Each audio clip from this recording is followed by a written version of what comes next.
Welcome to the NewsHour.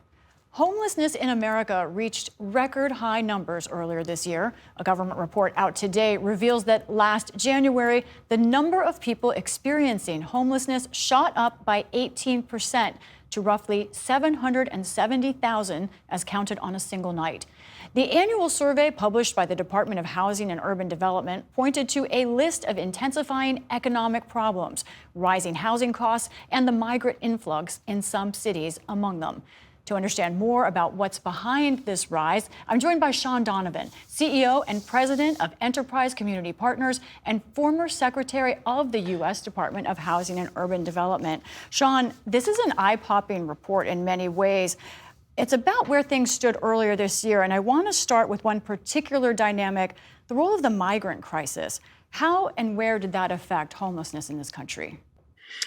Well, Lisa, first of all, thank you for having me on. And it is tragic news. The largest increase we've ever seen in homelessness since we started recording these numbers. And specifically to your question, there's certainly no question that the rise in the number of migrant families in the US did contribute to this, particularly in some of the places where we saw the biggest increases, places like New York City or Massachusetts, Chicago, Denver.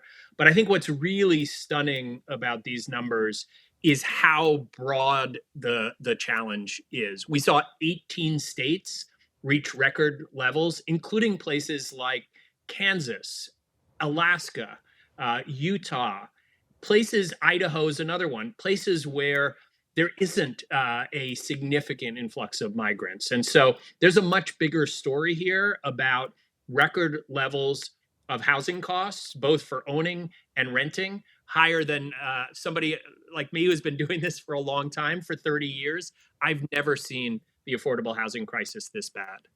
One thing that also stands out in this report is a particularly vulnerable population, kids. I want to look at some of the statistics that they found. First of all, they found for families and children, one of the largest increases in homelessness. Families, a 39% spike in 2024 from 2023. And on that January night that they surveyed, they found 150,000 children experiencing homelessness. And in shelters, the number of unaccompanied children has reached record numbers. Why is it that you think right now our nation's children are being disproportionately affected and seeing this rise in vulnerability to homelessness? Well, Lisa, as you can imagine, as a parent myself, families will do everything possible to try to avoid ending up on the streets or in shelter. They'll move in with relatives. They'll do anything they can. And I think this 39% increase in families with children experiencing homelessness is the single most tragic part of the report. And I think it's really a reflection that increasingly in this country, you can hold down a full-time job or even in a couple two full-time jobs and still not be able to afford housing.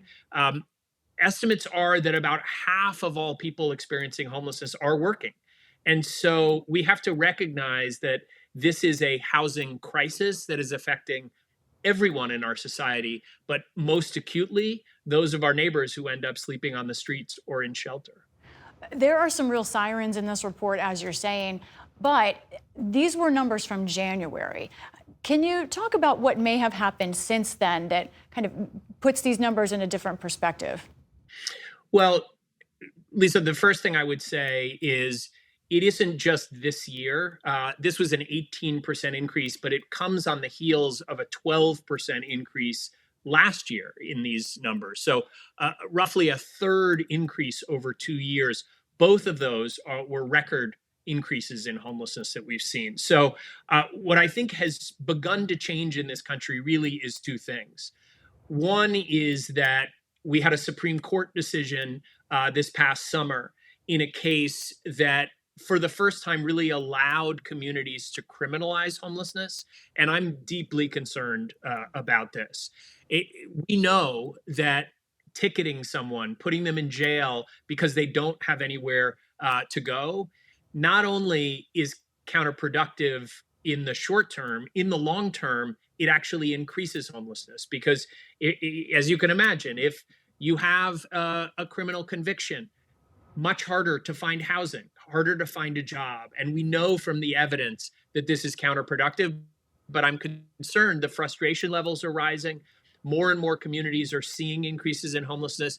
The other thing I would say, though, on a more hopeful note, is our housing crisis has reached such a scale of proportion that we're seeing more and more bipartisanship around the need to solve our housing crisis, to build more affordable housing, to build more different kinds of housing, from homeownership to rental and everything in between. And so that, I think, is really a hopeful sign. We do know how to solve homelessness. We have made progress in this country. And in particular, even among these bleak numbers this year, we saw a 7.5% decrease in the number of veterans who are sleeping on our streets or in shelter. And so we can take that example of what works and we can scale it and really begin to reverse the tide of these tragic numbers. And I know from those who put the report out that they think that the migrant surge has in fact quelled since the Biden administration's policies have changed over the summer. So we will see what next year's report looks like. Sean Donovan, thank you so much for talking with us. Thank you, Lisa. Happy holidays.